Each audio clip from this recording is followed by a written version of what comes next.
Let me go ahead and bring you on. Kito Johnson, how you doing this evening, brother? I'm doing great. How are you? I'm incredible. I'm incredible. I got a nice little audience here for you, ready to hear about this incredible information. I am so excited to come on and talk about it. But more than anything, it's just good to chit chat and kick it around with you, Gerald. You're an amazing dude, bro. It's been a minute. It's good to talk to you. You too, man. Good to see you, man. Good to see you. Thank you. So I'm excited about this this topic tonight.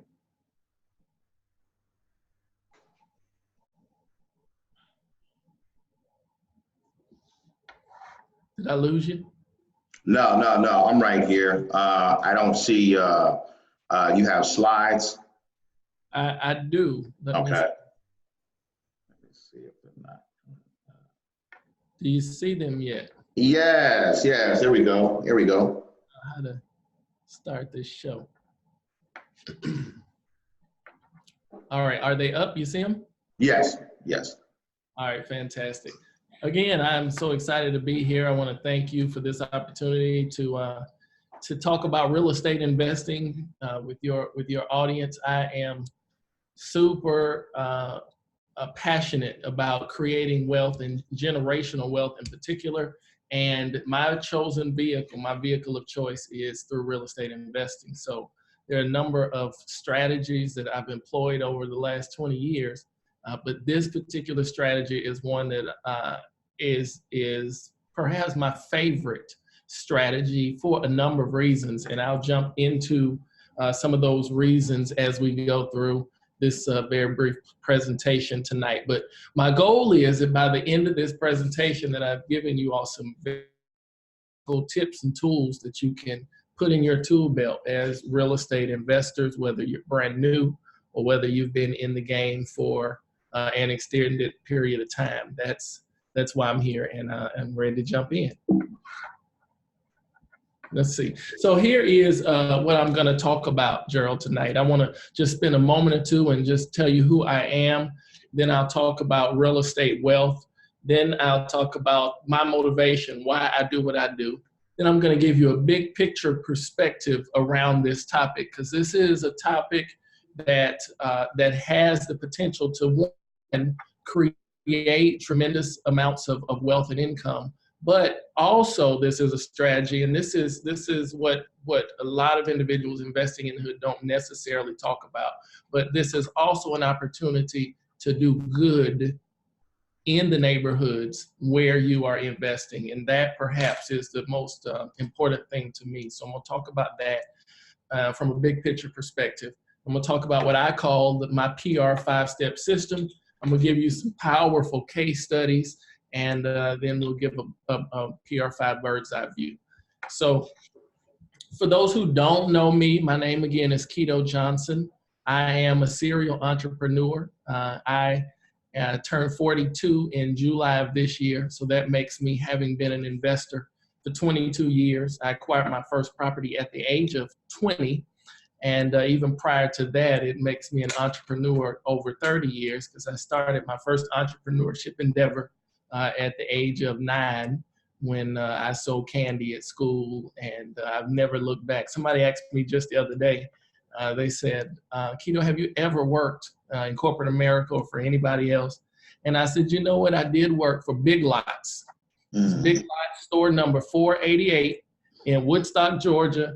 I worked there for about 4 months, helping the store get set up and welcome the first few customers. But that's all I've done outside of either working for myself or in the family business for any extended period of time. So I've been in plenty of entrepreneurship endeavors throughout the years.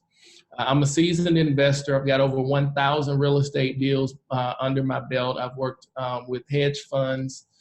You name it, I've done it, especially when it comes to residential real estate investing, from fix and flipping to buy and hold to land to being a landlord, to lease purchases, to lease options, to tax deeds, to new construction, to you name it, short sales, the list goes on and on. If it has to do with residential real estate, I either do it right now or have done it at some point in my career. I'm considered an authority on real estate, but more important than any of that, more important than having been featured on CNN or several television stations like Atlanta's TV 57, or on Baltimore's Praise Station, or on Atlanta's Praise 102.5, or featured in Black Enterprise. More important than all of that is the fact that I'm a man of faith. And you will probably sense or see or feel some of that as I go through my presentation. It just comes out of me. I'm a church boy. I grew up in church, and that's very much at the core of who I am. So I'll try not to, once or twice I may say, touch your neighbor and say amen. But I'm more prone to do that with the live audience, in a physical location. So I might not do that on this webinar tonight, but just in case. I am the author of this book entitled Real Estate Wealth. It is one of 4 books that I have written. This is my first best-selling, Amazon best-selling book called Real Estate Wealth: Remove the Guesswork from Investing and Create a 6-Figure Strategy. I released this book about a year ago after having, again, coached and trained and mentored individuals over the last 20 years of real estate investing. It's really a book for those that are just getting started, to help them determine what makes sense as a strategy for them in their life. So you can pick that up on Amazon. You'll get it a whole lot quicker by going to Amazon than you would if you ordered it off my website.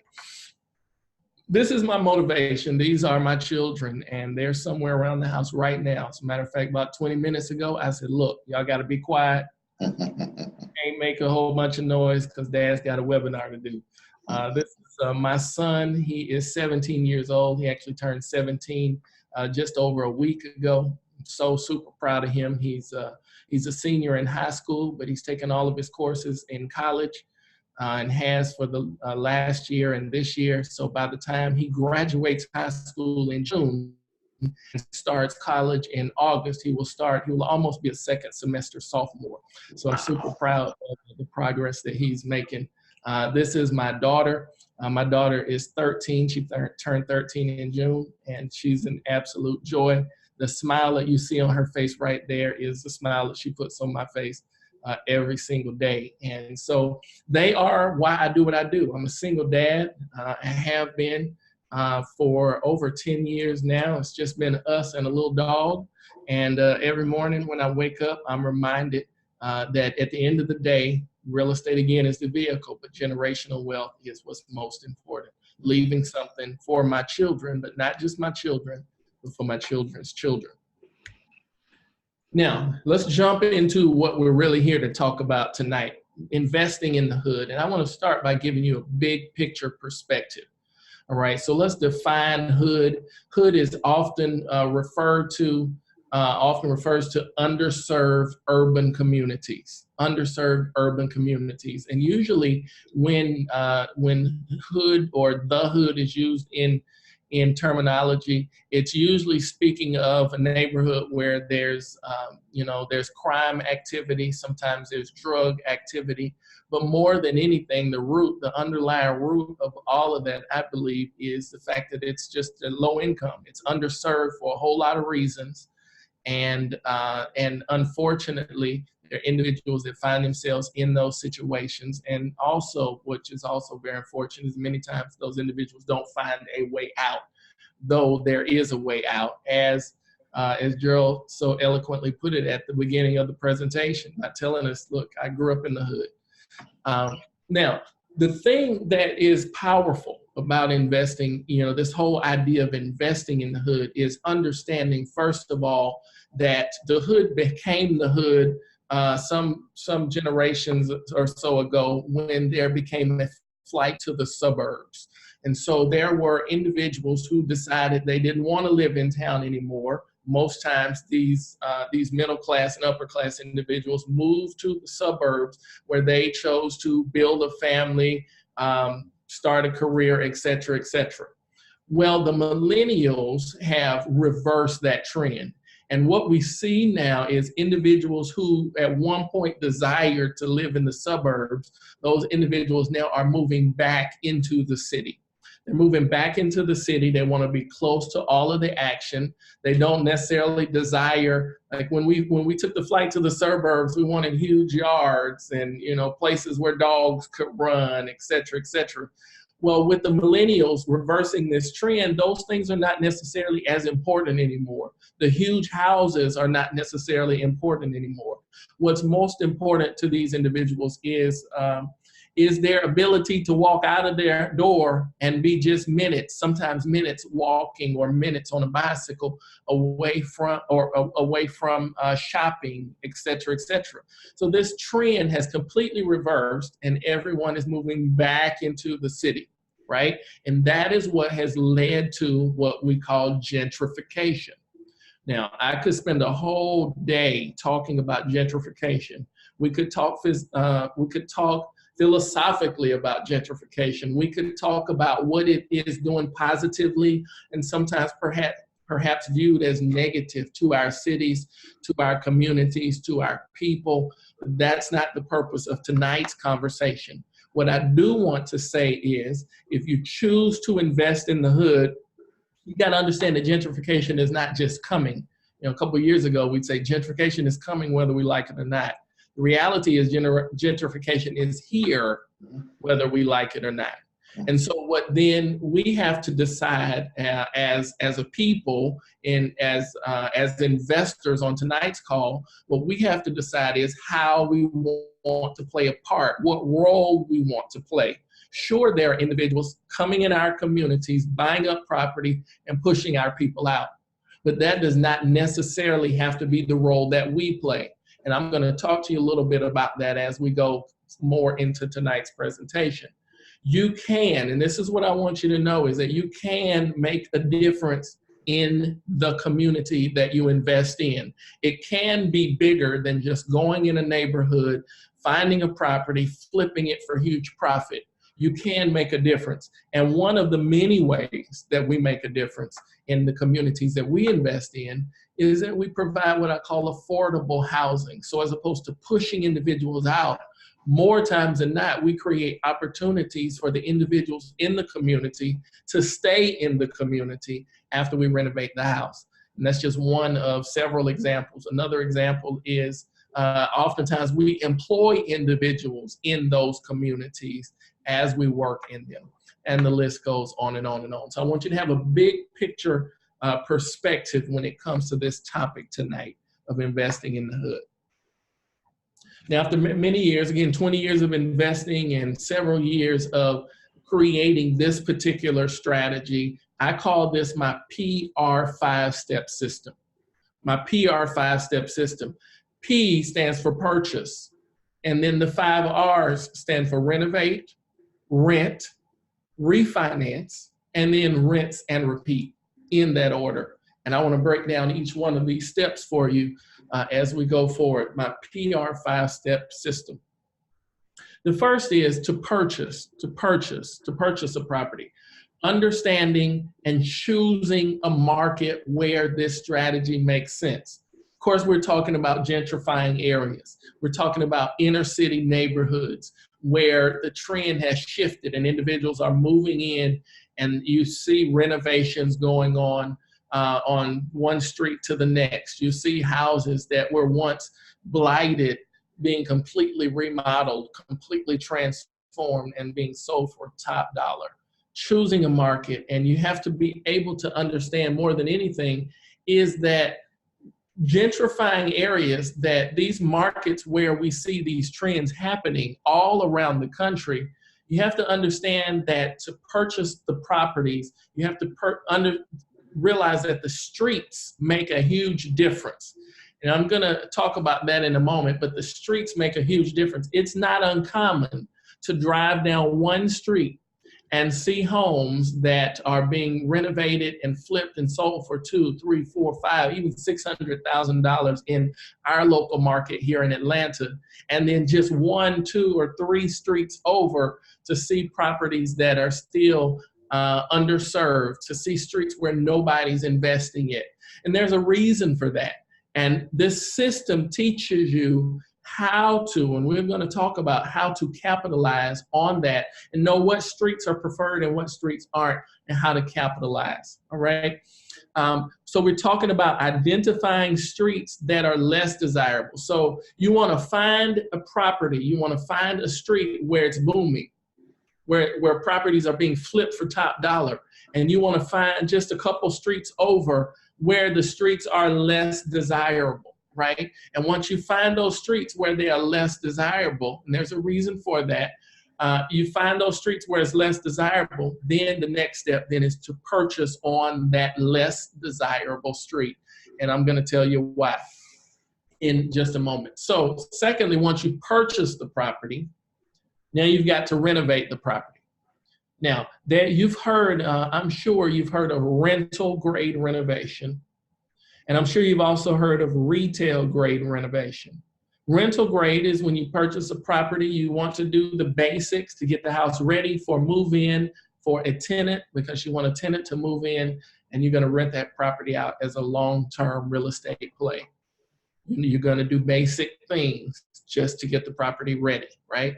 And then there's retail grade, where you're going to put the bells and the whistles on it, where we're going to, that's where we get our ideas from HGTV, what things to do in a house to make a property sell for retail grade.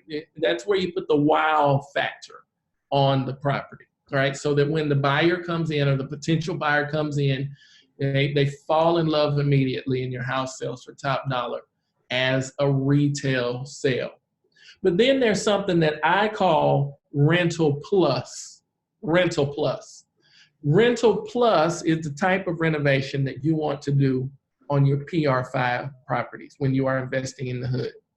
Rental plus specifically looks at what are the appraisal norms for retail grade properties. So when you find this street and that where you purchase this property, you want to see the retail sales that are going on around it, right?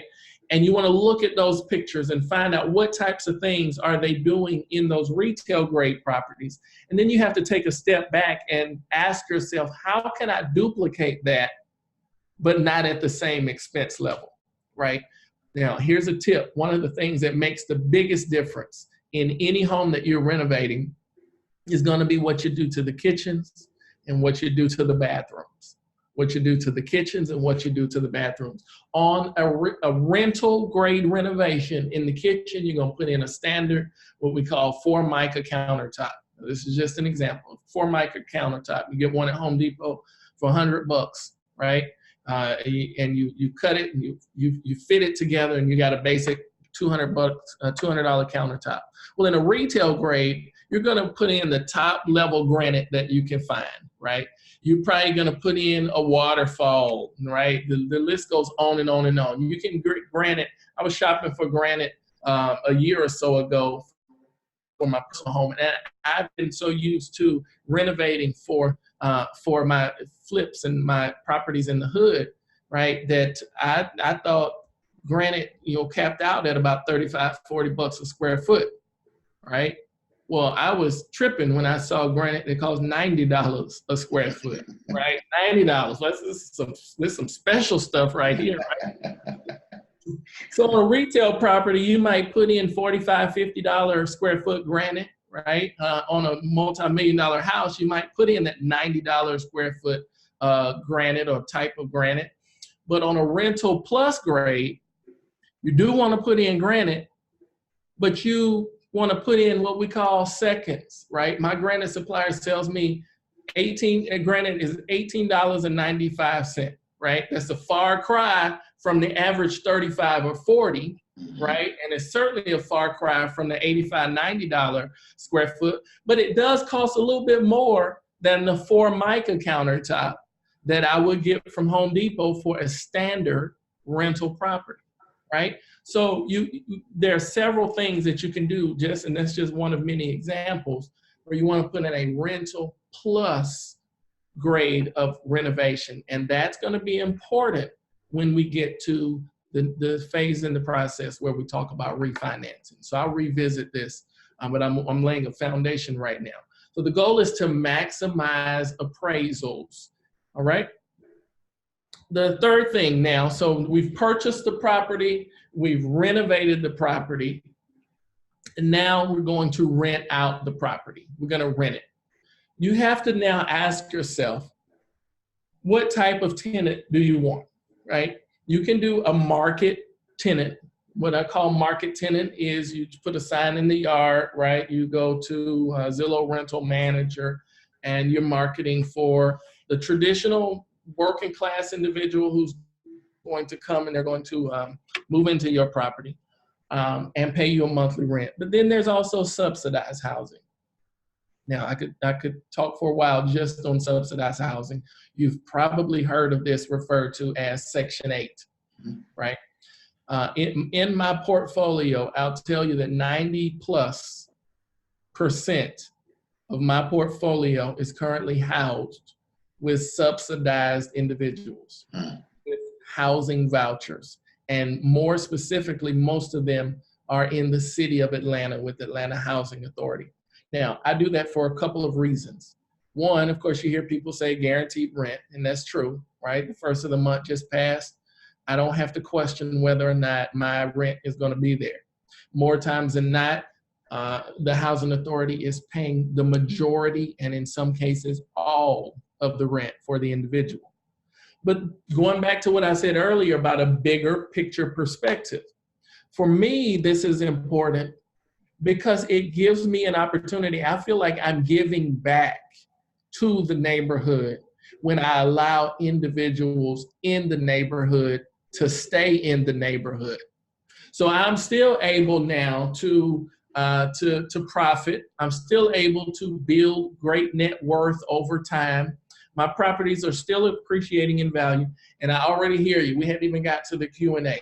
We hadn't got to the Q&A yet, but I already hear you in your head thinking, yeah, but they're going to come in and tear up your property. Let me tell you something. I've been renting to individuals for over 20 years, and I do not have a single horror story about people coming in and tearing up my property. Sure, I've had to evict some folks here and there, right? Sure, I've had to go in and repaint and replace carpet. But the horror stories that you hear from individuals who want to talk you out of renting and being a landlord, and specifically being a landlord to subsidized housing, those are just horror stories, and more times than not, it's not my story, right? And you have to be careful who you get your advice from. I often teach my students, there are some surefire ways to prevent that at the very beginning, right? At the application process, right? There are things that you can do. There are questions that you can ask to make sure that you are allowing the right individuals to move in your home. And one of the biggest mistakes that I see individuals make is they say, well, the government's paying it anyway. It's guaranteed rent. I don't really care about their background. I don't really care what their credit looks like. That's mistake number one. Just because you're renting on a subsidized program does not mean that you don't follow the same steps that you would take, with some tweaks here and there, but follow the same steps that you would take renting to a market tenant, all right? So you can, of course, Craigslist, Zillow, for rent signs. There's a screening process that you must follow regardless of who your tenant is. And the reality is, in the few instances where I have had to evict somebody, I've had to evict just as many market tenants as I have subsidized tenants. And again, I'll say, I don't have any horror stories at all, right? And I've been doing this 20+ years. And then, of course, there's the question of self-management. There are individuals that are watching right now that want to be in the real estate investment game. And you know, real estate is the place where you need to have your money, right? Maybe you're fulfilled in your day job. I've discovered that people who jump into real estate investing are not just individuals who are ready to do this full time, right? So that's why we have what we call active investors and what we have passive investors, right? So you can be a passive investor, still be fulfilled in your career as a lawyer or a doctor or any other type of business owner, right? And at the same time, you can be a passive investor and direct your funds by getting a property management company, getting professional individuals to manage your property for you. All right. I hope that makes sense. And one other thing I'll say here about self-management versus professional management. I can't tell you how many investors I've met who want to do this full time. In fact, they are doing it full time, but they just have too soft of a heart to manage tenants, right? If you know that the moment you get a sob story from somebody, you know, I'm sorry, my dog ate my check this week, and my car went flat and I had to get a new engine, etc. If you know you're the type of person that's going to say, oh, that's okay, you know, just double up next month, you need professional management. You can be a full-time active investor, but still employ the assistance of professionals to manage the side of the business where you might not necessarily be as strong. All right. And so that's very, very important. All right. So we've purchased the property. We've renovated the property. Now we've rented the property. Now it's time to refinance the property. Right. And I want you to understand here the difference between performing versus non-performing assets. A non-performing asset is an asset that's not generating any monthly income for you, right? So a non-performing asset could be a rental house that is vacant for the moment. It's not performing. A non-performing asset could be land. It could be land that you're sitting on, waiting on it to appreciate, but you're not receiving any monthly income from it. That's a non-performing, it's still an asset. Mm-hmm. Non-performing asset, right? Versus performing. That's why in this PR 5-step system, it is necessary to rent the house out before you refinance it.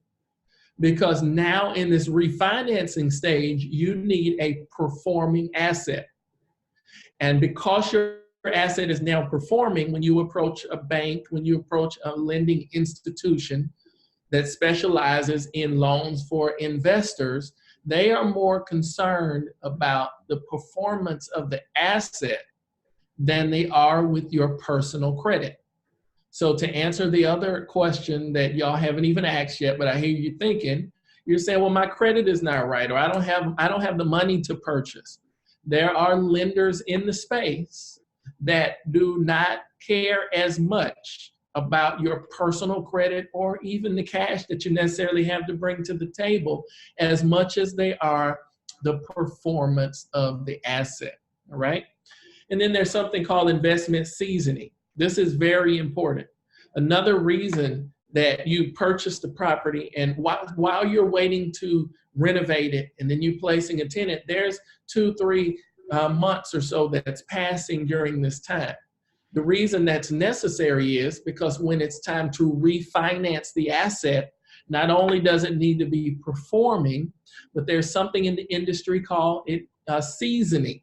That asset needs to be seasoning. Seasoning speaks to how long it's been in your name or your company name, how long you've had title to it prior to going for a refinance.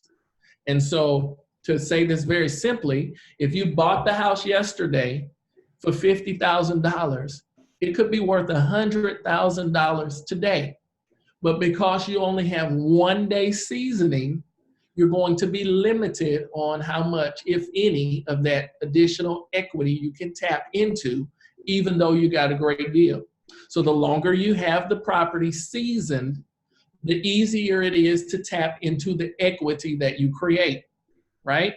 So generally speaking, you want to be seasoned for at least 3 months, but the real sweet spot is 6 months.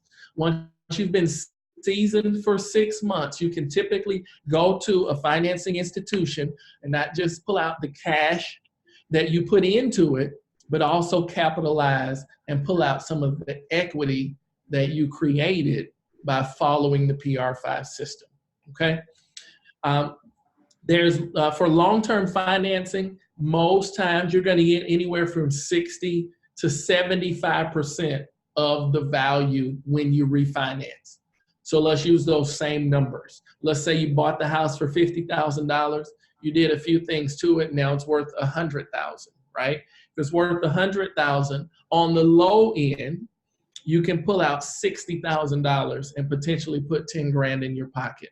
On the higher end, you can pull out $75,000 and put $25,000 in your pocket, right? That's the 60 to 75% long-term financing. And that's another reason why I go back to a point I made earlier. For those individuals who say my credit's not the best. Well, when you're doing this type of deal and using these type of lenders with a performing asset, the most they're going to give you is about 75%. So that means there's still 25% equity left in the house. So they're not so much concerned about your ability to perform as they are the property's ability to perform.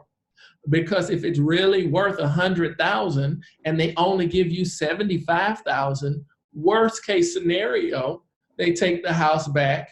They've got plenty of room in the property to relist it, resell it, and if nothing else, at least get their 75 grand back so they're whole, and in some cases maybe even have some extra cash left over. So that is the power of this type of system and this type of financing, all right?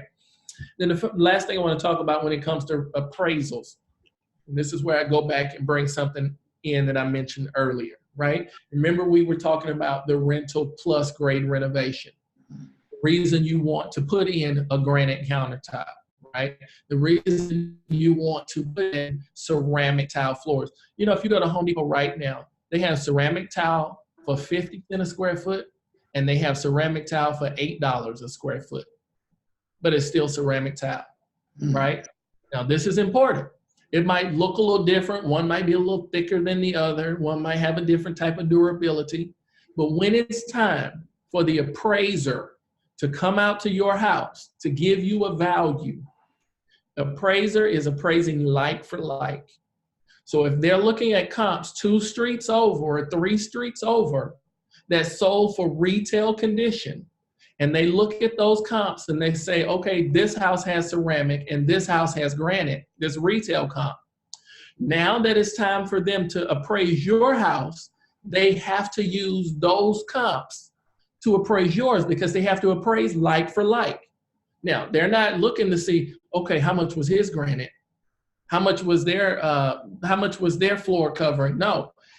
If it's got granite, you get credit for having granite. If it's got ceramic tile, you get credit for having ceramic tile. If it's got can lights, which by the way costs about $50 for a box of 6, you just need to find somebody to install them, about $35 to install them. If the retail comp has can lights, you want those in your property. Those are very simple things that you can do as a rental plus grade renovation that skyrocket your value. And they didn't cost you nearly as much as the retail comp cost the retail investor. It costs the retail investor to make those changes in the house. All right. I know you got questions. We're going to answer those in a minute. All right, so let's look at these case studies, right? So that was the refinancing. Now we're going to talk about with these case studies. This is a house. It's a real house. Actually, one of my deals that I bought in the hood. Now, if y'all aren't from Atlanta, when we get off of this training tonight, I want you to Google the Bluffs. Ooh. I want you to Google the Bluffs. Now, I don't know what the current statistics are. Now, Gerald apparently is familiar with the Bluffs. Ooh. Ooh. I don't know what the current statistics are, but at one point, the Bluffs was in the top 10 crime areas in the entire United States. All right. This is a house. Now, this is a real powerful story right here, right? This is a house that I purchased for $22,345.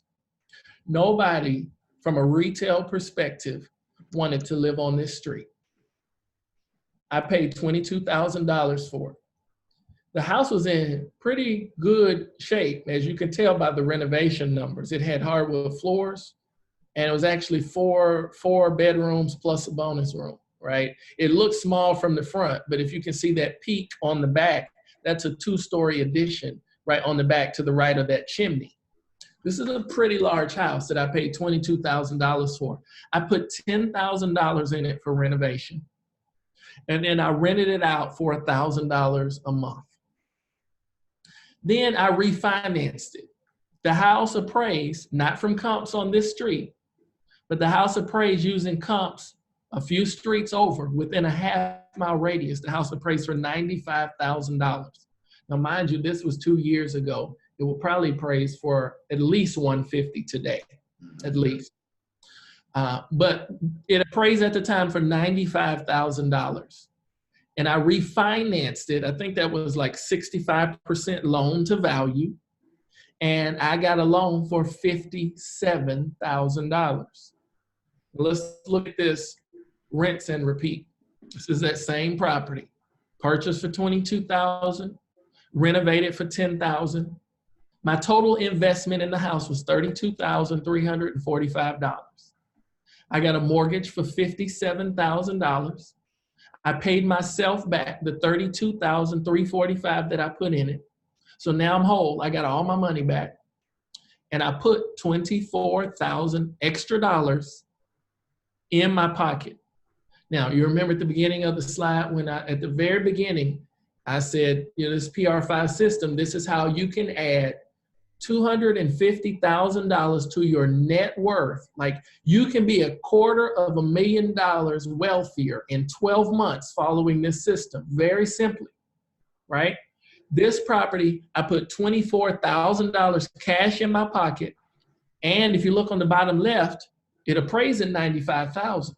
I only owe now $57,000 on the property. Now I've got a net worth.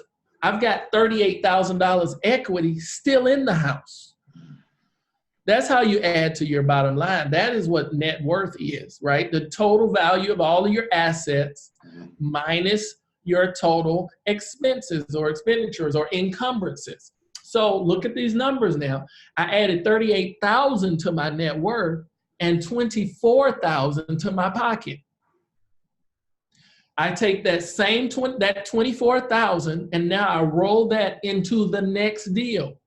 So you can do this back to back, and all you have to do is 4, 5, 6 times in a year, which is really simple to do.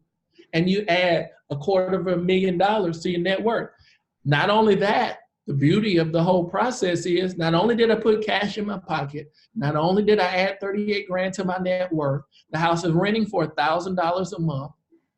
My mortgage expense on the $57,000 mortgage, including the taxes and insurance, is $628. So I'm also cash flowing after month $372 on this property. Wow. That's the first case study. This is number 2. And these are kind of backwards because this house is really the one I did first. The one I just showed you is the one I did second.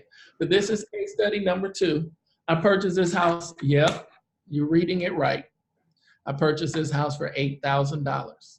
Now, there's some of you, I already hear you. I'm going to answer this question too before you even ask it. Can you still purchase a house for $8,000? In some cases, yes. In other cases, no. But in the next examples I'm going to give you, you'll see a different set of numbers. When the purchase price goes up, that means the values in the area are going up. So the numbers still work in reverse. So even if you can't purchase it for $8,000 anymore, if you're purchasing it for $30,000, $40,000, $50,000, well, the value has gone up by the same proportion when it's time to refinance, right? Purchase this house for $8,000. I renovated it for $16,000, right? I rented it out. This is an Atlanta Housing Authority tenant for $1,050. So now I'm allowing people from the community to stay in the community. Let me tell you another reason I like the Housing Authority, right? Is because if I had rented this to a market tenant, I might have gotten $800 a month. So in a lot of cases, not always, but in my personal experience, I get more renting on subsidy than I do renting to market tenants. So and Housing Authority happens to be paying 100% of this. So on the first of the month, $1,050 is deposited into my bank account. I refinanced this house at $65,000. All right, here's the way the numbers look. Purchased for $8,000. Renovate for $16,000, total in $24,000. Got a mortgage of $65,000. Paid myself back the $24,000 I put in the property. I put $41,000 in my pocket. It appraised that, and I have $100,000 plus, because this was 2 years ago. There's a house about 4 doors down on the same street right now on the market for $190,000. That tells you how the values are changing and changing fast, right? We're using my old numbers. $100,000 appraisal, refinance at 65%, pull out $65,000. Now I've added $35,000 to my net worth, put $41,000 in my pocket, and I've got a monthly cash flow of $481 a month on this house. Wow. Case study number 3. This is for those who say, well, can you buy them for that, right? Those properties, you're right. I did buy those houses a couple years ago, right? This house I bought about 3 months ago, all right? As a matter of fact, it's been like a little over 2 months. The tenant moved in 2 weeks ago. I purchased this house for $80,000, right? I renovated it for $15,000. I rented it out, Atlanta Housing Authority, $1,429 a month. Just did this, just moved in two weeks ago. Appraisal to be determined because I have not refinanced yet. Wow. Here's the way the numbers shake out. Purchase 80, renovate, total investment, I'm all in at $95,000. But check this out. Even though I haven't even refinanced yet, look at how these numbers work out. The values are so high on the street, right? There's a house on the street, right, that just went under contract. It was listed, I think, for $199. So we'll see what it sells for. But the values are so high on the street that when I went to the hard money lender to get the money to buy it, the hard money lender loaned me $110,000. I only put $95,000 in it. So before I even refinanced and went to the third stage of the system, I put $15,000 in my pocket. Do you follow those numbers? Wow. The appraisal hadn't even been done yet, right? Hadn't gone to refinance yet. That's all to be determined. So added to now let's assume that the house, I think it's 2, maybe 3 doors down on the same street that's listed for $200,000 that is now under contract. Let's assume it does sell for list price, $200,000. That means on this deal, I added $100,000. I'm all in $95,000. I put $100,000 to my net worth by doing this deal. The rental income is $1,429. My mortgage expense, now mind you, this is my mortgage expense based on the current hard money loan. So even with the hard money loan, I don't know any other strategy where the numbers work like this. I get excited when I talk about this, right? Even with the hard money loan, I am cash flowing $409 a month. Wow. I put this slide in. It says real estate investing, even on a very small scale, remains a tried and true means of building an individual's cash flow and wealth. This is a quote by Robert Kiyosaki. Most of you know Robert Kiyosaki. He's the author of Rich Dad, Poor Dad. I put this quote in because 1, I like the quote, and 2, I like Robert Kiyosaki. Rich Dad, Poor Dad is the reason I'm even in this business. But let me tell you something, and I don't want to get on a soapbox here, but I mean, I'm really passionate about what I'm about to say. I do real estate investment seminars all the time, several times a week. I'm teaching, I'm sitting on panels, I'm talking at various meetings. I host my own meetings, I do webinars. The list goes on. And I'm telling you, every time I'm standing in a room full of investors, I say, raise your hand if you're in this business because of the book Rich Dad, Poor Dad. At least 50% of the hands in the room. Everybody says, yeah, that was my first book. That's why I do this. Then the next question I ask is, so what type of investing are you doing? And a lot of them say, oh, I'm a wholesaler. And I'm okay with that. I love that strategy too. I wholesale too. We do that all the time. We teach that too. I'm okay with wholesaling. But the challenge, the problem I have is this. You have people who raise their hands and say they are in the business because of Robert Kiyosaki's book, Rich Dad, Poor Dad, who, by the way, the strategy that he taught was buying property, holding them long-term, creating passive income so that you can quit your job with long-term rentals. And then everybody who's involved in real estate, because of his book, nobody's holding any property. Everybody's wholesaling, going after the quick 15,000 or 5,000 or whatever the wholesale fee is. And that's cool. But at some point, you have got to stop and start buying assets and holding on to some stuff for long-term appreciation. And that is one of the things I'm very passionate about telling people. Wholesale all day long, but wholesale 2, 3, 4 deals, then buy something and hold it. And then wholesale a few more, but then buy something and hold it. Yeah. And this is the strategy that I employ over and over and over to make sure that I'm balancing my wholesaling business with my long-term buy and hold business. Here's the bird's eye view. You buy a distressed property in an up-and-coming neighborhood, you renovate it, you rent it out to a tenant, you refinance it and pull cash out, all the cash you put in plus some more, right? And then you reinvest that extra cash into future properties, and that's what we call rinsing and repeating, doing it over and over again.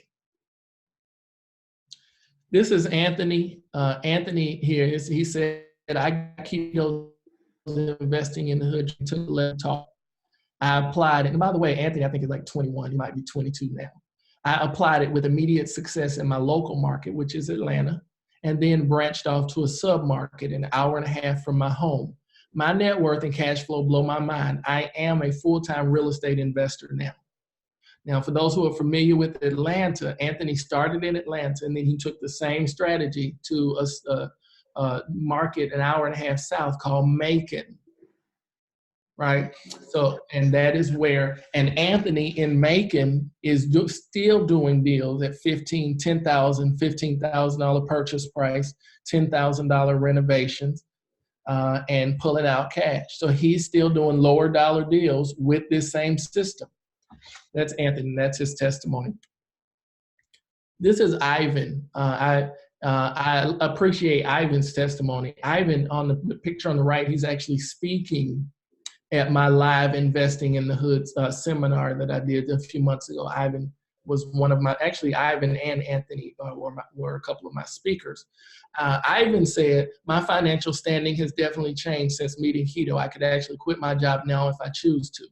All right, I need to update this because Ivan said that in January 2018.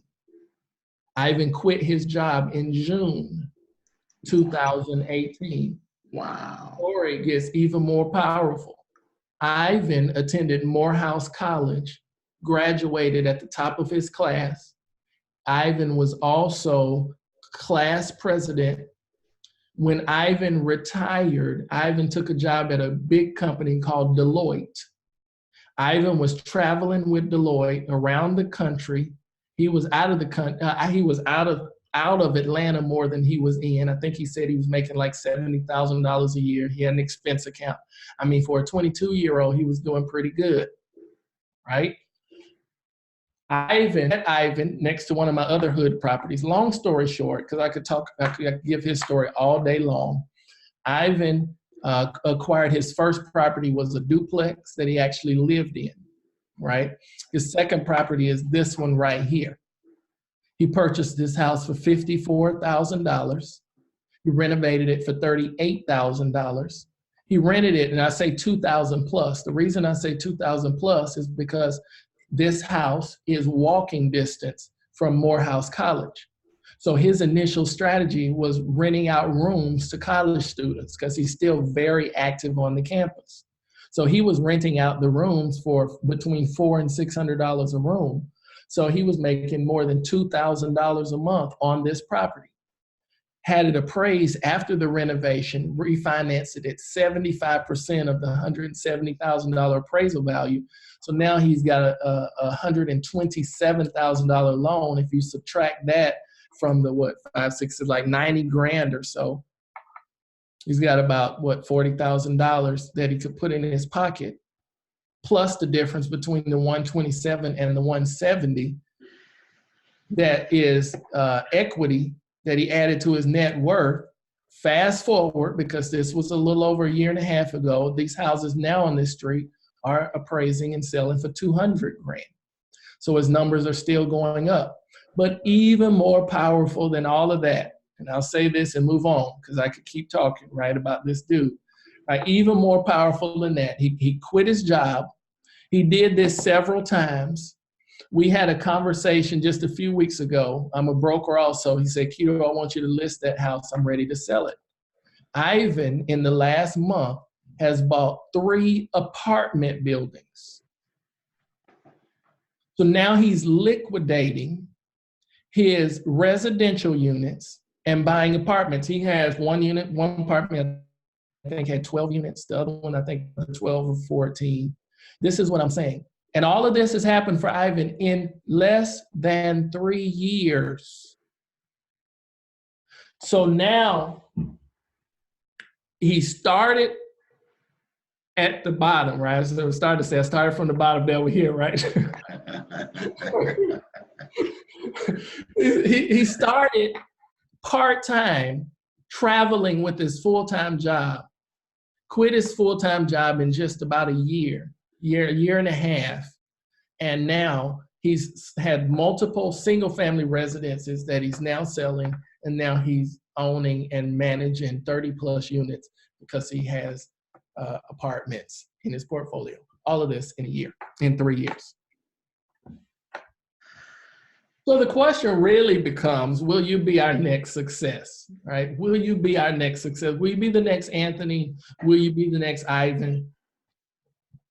I like to throw this slide in. These, again, are my kids. One of the things that I love about real estate investing is the options that it creates, right? The options. I ask, a lot of times in my seminars, I ask the question, like, what does wealth mean to you?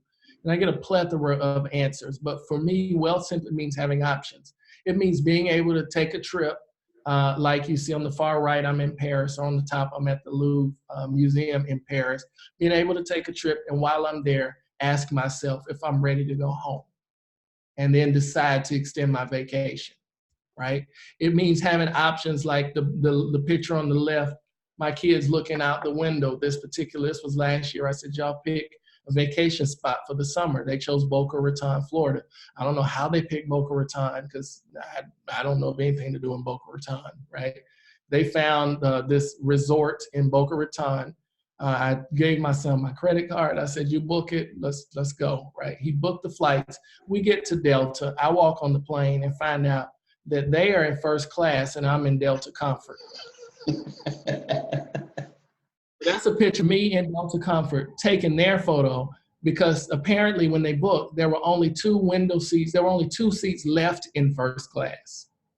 So they took the first class window seats and put me right behind them in Delta Comfort.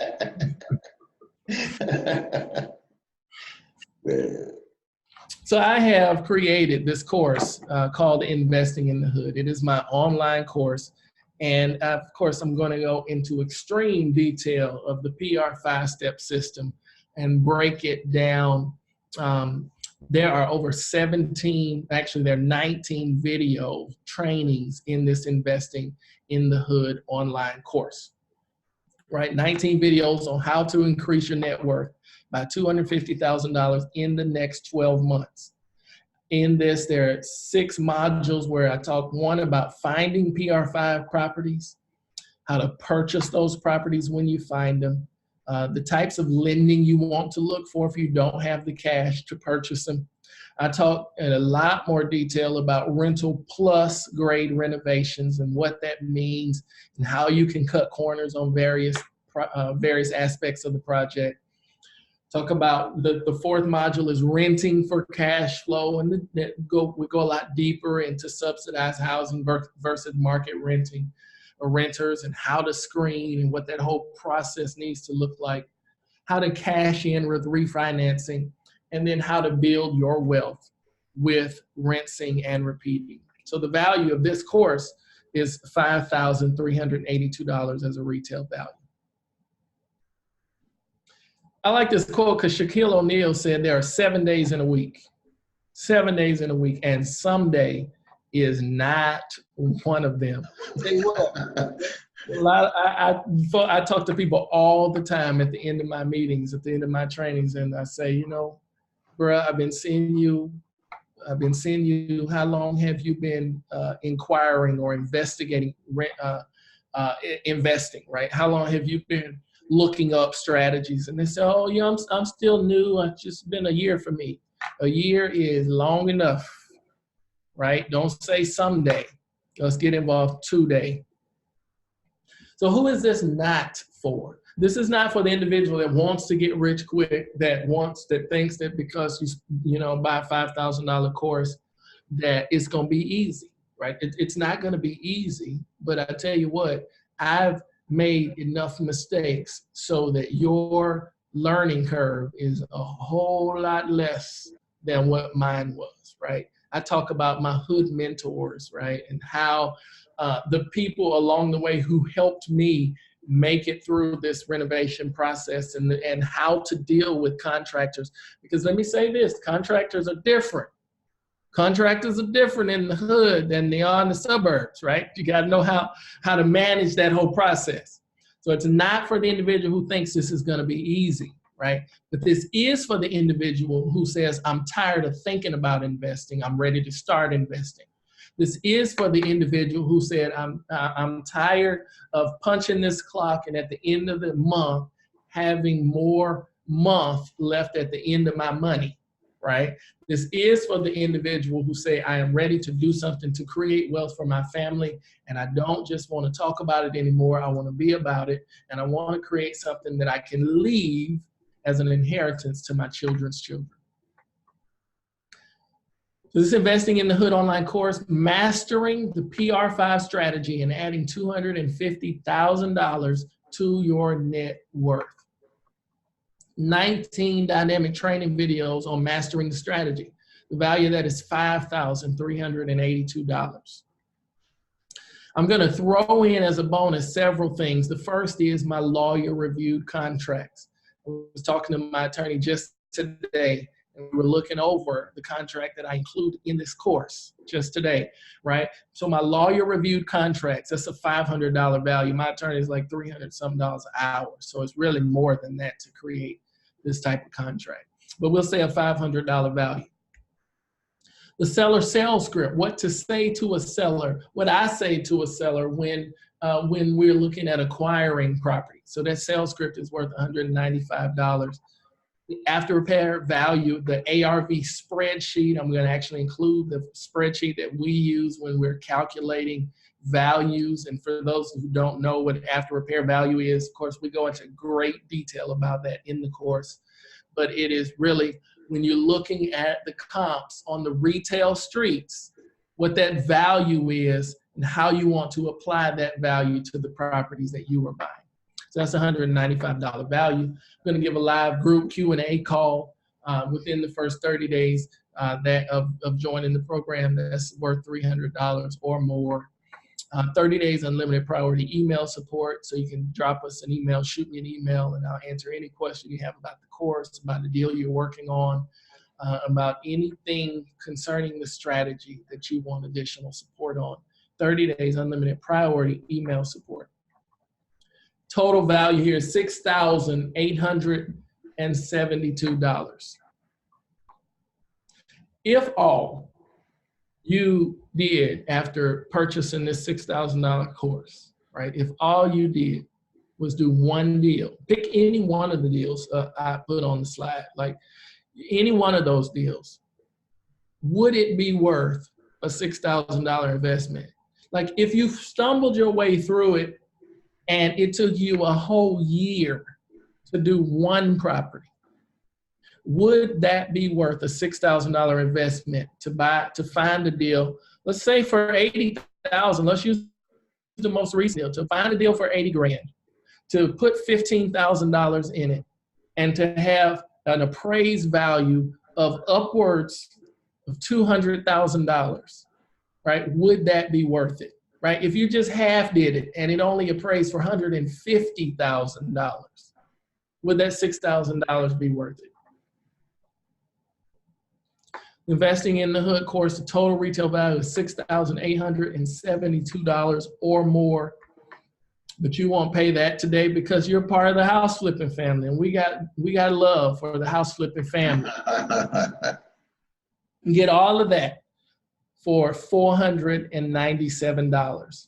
Or if you need 2 payment option, we'll provide that for you, 2 payments of $297. Now, you can enroll, and there's the link there. It's bit.ly/investing in the hood. Now, something very important to note, the I in investing is capital. You have to make sure you put in the capital I, bit.ly/capital I, investing in hood, not in the hood, investing in hood. Very important. This program, it's a $6,800 value. I sell it on my website for $1,997. This is a special deal that I'm making for the house flipping family. It's only good through Sunday. And this is very important to note. When you go to that link, you're still probably going to see the $1,997 price. You have to make sure you click that button. And when you click it, there's a drop-down menu where you can choose the house flipping discount, right? You can choose either the $497 or the 2 payments of $297. And this is something else that I want to, for those who say, you know, I'm ready, I'm all in, I'm ready to take action right now. I've got something additional that I want to throw in. As a fast action bonus, I want to throw in my Real Estate 101 for Generational Wealth online course. So it's another course, another several hours worth of training for retail value. And you'll see this on my site. It sells on my site also for $997. I want to throw this in for you absolutely free if you pay in full by midnight tonight. If you pay in full by midnight tonight, we're going to offer you this fast action bonus. We're going to throw in this additional course that sells for $997. This course it poses what I call the big 3 questions, and it helps you iron out with clarity your investment strategy and how. I also talk in that course about the common mistakes that I see so many newbies make over and over and over again. That is outlined and very detailed in that course. All right. So if you're paying full by midnight tonight, we're going to throw that in. That's $1,000 value. So again, here's everything that you're getting. The total value here is $7,869.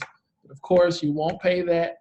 You will pay just $497 or 2 payments of $297 if you take action tonight. Gerald?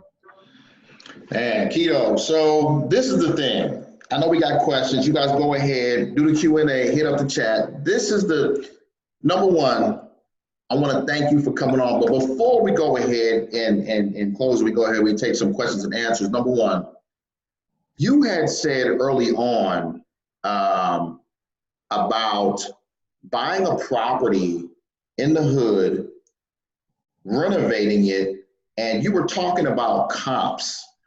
And I want to, so you said the investors go ahead, so you said the lender goes ahead and uses comps like 2 streets away of a like property. Can you break that down a little bit? Yeah, absolutely. So here's the deal. This is how just the basics of appraising work. Appraisals have a guideline that they have to follow. When an appraiser comes out to appraise your property, or any property for that matter, the first thing they have to do is walk through and assess the condition of that home.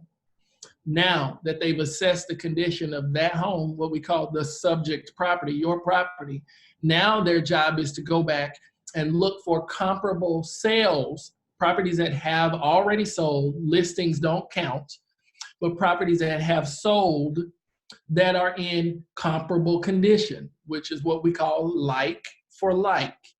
Now, remember, you bought this house or these houses you're buying on streets that have no retail sales on them. So the appraiser is forced to go to the next nearby street, and their guideline is they start in a half-mile radius. Right. So what they have to ask themselves, what properties in a half-mile radius are like for like? So they have to look for other renovated comps. And so that's where they get the comps from the other street. Did that answer your question? Yeah, it did. And what I'm going to do is let me go ahead and go to others in Q&A. Let me see. Rob says, do I have to be a realtor in order to buy a property? No, thank you for asking that question. And I usually answer that right up front because that's one of the most misconceptions about investing in real estate in general. Here's the deal with being a realtor. Yes, I'm a broker. I have agents that I manage in my company. But here's the deal. You only have to be a licensed real estate professional to be able to represent other people in their deals. Right. So you have to be licensed to list somebody else's property. You have to be licensed to drive somebody else around in the car and help them find a house and sell it to them. You do not have to be a licensed real estate agent or broker to buy and sell for yourself. So it's no different from the house you live in right now. You went and bought it. You went out and bought it. You might have used an agent. Maybe you didn't. Maybe it's for sale by owner. So you can buy and sell for yourself or for your company over and over and over again without a license. You only have to be licensed when you're representing other people. Gotcha. GM asks, how do I find cash buyers for these properties in the hood? He's talking about cash. How do I find cash buyers for these properties in the hood? Yeah. So, okay. So let's one, be clear. If you follow this strategy to the T, the PR5 strategy is not designed for at the end for you to sell it off. That's a flipping strategy or maybe a wholesaling strategy. You can by all means do that. You can by all means sell it. And I'm just saying in the context of what we're talking about tonight, the investing in the hood strategy, PR5 is for you to renovate it, then you refinance it, you pull your cash out and you're keeping it. Now, to answer your question, however, how do you find cash buyers? Well, there's a number of ways to do that. Perhaps most common way is you put signs on the side of the road that say, 3-bedroom, 2-bath house for sale, as is 50% of market value and your phone number, and you'll get a boatload of calls. Another way is your local real estate investment association. Go to those meetings, Google those meetings. Cash buyers are all over that room in those meetings. So that's one of two ways. And in fact, if you purchased the course tonight and pay in full and get the free Real Estate Investing 101 course, I have a whole section in that particular course that deals with finding cash buyers and motivated sellers. Angela asks, does Kito offer a turnkey service that will allow people to invest hands off, such as from purchasing to letting? So when she says letting, she means renting it and placing tenants in that property. Yes. So the answer is it depends. It depends on where you are, what your local market is. If it's in Atlanta, perhaps. We have done that. We've actually done that several times in the past. And in the example I gave you earlier with Ivan's property, I told you at the time, Ivan was still, when he did that deal, he was still traveling, working for Deloitte. So he was a passive investor. So we actually did manage that renovation for him. So that's something that we can discuss depending on where you are. What we are most passionate about really is empowering you with the tools necessary to be able to do it. But again, that's something that we can discuss. Okay, someone asked, how easy or difficult is the hard money lending process? It's pretty simple. And when I say pretty simple, like here's the thing, if the numbers work. So in Investing in the Hood course, we talk about how not just choose your market, but how to choose the deal and what properties make sense. So if you follow our system and our guideline, then we're going to show you how to present the deal in a way that it makes sense to the hard money lender, or maybe even a private money lender. So it's simple. If the numbers work, then lenders, there's so much money out there, and you really won't know this until you actively engage yourself in the process. But there's a whole lot of money out there available for deals that make sense, right? So it's not hard. It really is not hard. It's just a different world, and I want to show you how to get in that world and get around the conversations necessary for you to find the money.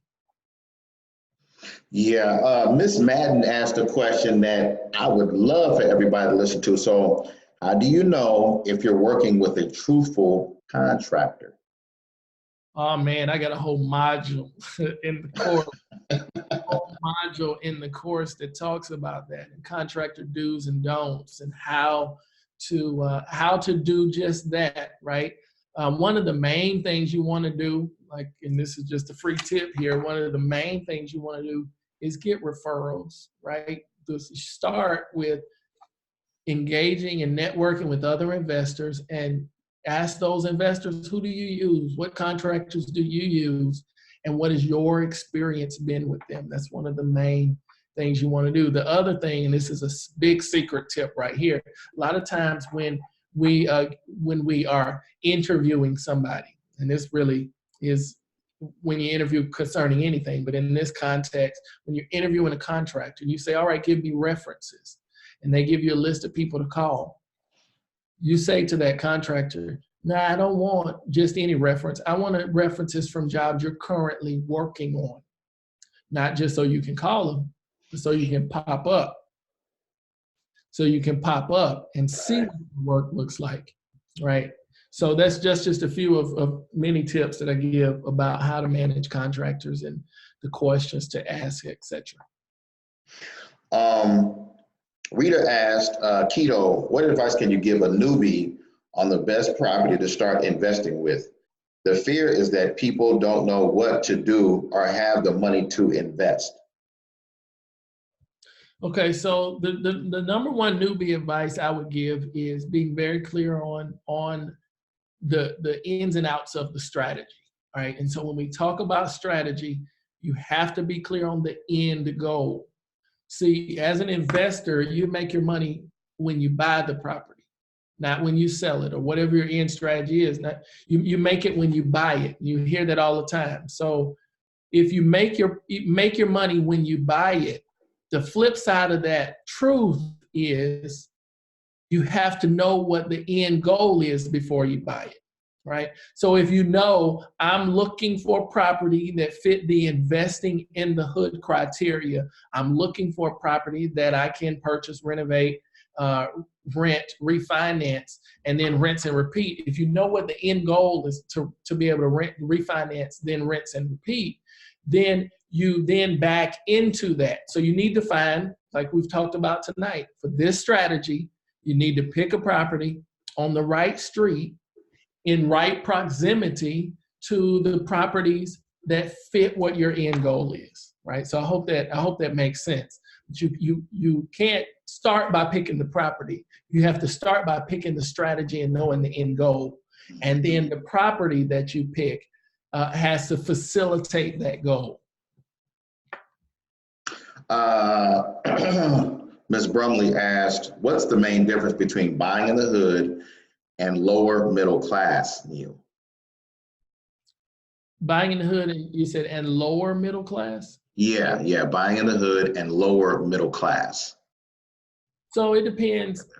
Okay, so it depends on definitions, right? So let's assume that we are considering that lower class, that the hood is lower class, right? Let's, maybe not, but let's assume that that's what we're saying, that the hood is a lower class. So for you to say lower middle class, the assumption then is that the income levels are some degree higher than what would be considered the hood. I'm gonna tell you the main difference, which is why I absolutely love this. I've been investing in the hood now probably only about 5 years. My career, I didn't even go into that. I've been in the industry 22 years. So prior to 5 years ago, moving all of my focus into the inner city, the main difference for me is the values and the rise in values is so much greater in the hood when you are in these gentrifying neighborhoods, these gentrifying areas. So prior to 5 years ago, when I was investing in suburbs and in some of those areas, it would have been considered middle class or lower middle class. The biggest difference is you don't have all these folks moving into those areas. And it is the rush of people moving back into the quote unquote hood that is driving the values as high as they are. Not just driving the values, but has created a housing shortage. I didn't even get into that. I talk about that in the course, but I didn't even get into the fact that there's a huge housing shortage. So, man, we literally rent these properties in 2 or 3 days or less. I have properties that are rented before they're even renovated yet because there's just such a huge need for houses in these areas, especially inner city areas. So it's like the perfect storm. Prices are rising. You know, people are moving in from all over. You can still buy houses for really low, and then you got a waiting list of occupants ready to move in. I mean, it's just amazing what the opportunity that's created. I want to go ahead and let everybody know that I'm dropping the link, the actual purchase link. I'm dropping that in the chat for those of you that want to go ahead and take action. But I want to ask this other question is, what is the best way to find property in the hood for a discount price? Sure. So there, again, in the course that we talk about, there's a whole module and video training on this. But one of the ways, you see those "We Buy Houses" signs on the side of the road, right? Those are people who are more than likely wholesalers. You can call those "We Buy Houses" signs and say, hey, I don't have a house to sell, but in fact, I'm a local investor. So what I'd like to do is get added to your buyers list. I'm looking for property in these areas. You can give them your criteria. When you come across something, reach out to me, give me a call, put me on your list, email me. So that is one of the ways that you can acquire these properties. And in the course, I talk about the pros and cons of working with wholesalers, how to network with wholesalers, and even how to market for motivated sellers on your own. Okay, guys, last question. I know you guys can ask questions all night. Savina asked, I live on the West Coast. Does your course only cover finding property in Atlanta, or is it geographically versatile? Thank you for that question. I'm so glad you asked it. And yes, it is geographically versatile, right? So this strategy, now buying and renting works anywhere. This investing in the hood strategy specifically works best, I should say, in gentrifying neighborhoods. That's where you're going to capitalize on the greatest return or the greatest bang for your buck. But even if the area is not gentrifying, you can, as long as you can find a property that is undervalued for some reason, for whatever reason, and then add value to it by doing rental plus grade renovation, then you can add that value and then you can cash out, right? So based on wherever you are in the country, as long as the numbers work, and the numbers work in any major city. If you're in a very rural area, maybe not so, right? But if it's a thriving market where there's great job activity, where there's great industry, then anywhere in the country, this strategy works. Kito Johnson, I appreciate you coming on, man.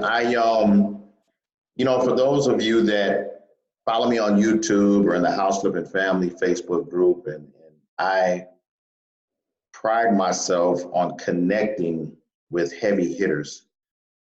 Kito Johnson is the truth.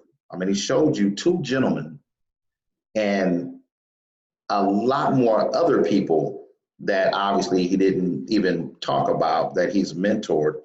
Showed you two gentlemen in particular. These guys were young. They're young. That's the thing that stood out to me. Is like you got one guy graduated from Morehouse. I mean, the guy's a commercial apartment complex investor now. Are you kidding me? So you guys go ahead, take action. Kito, I appreciate you coming on, man. Man, the pleasure has been mine. This has been awesome. Thank you for this opportunity. All right, family. You all have a good night. Good night.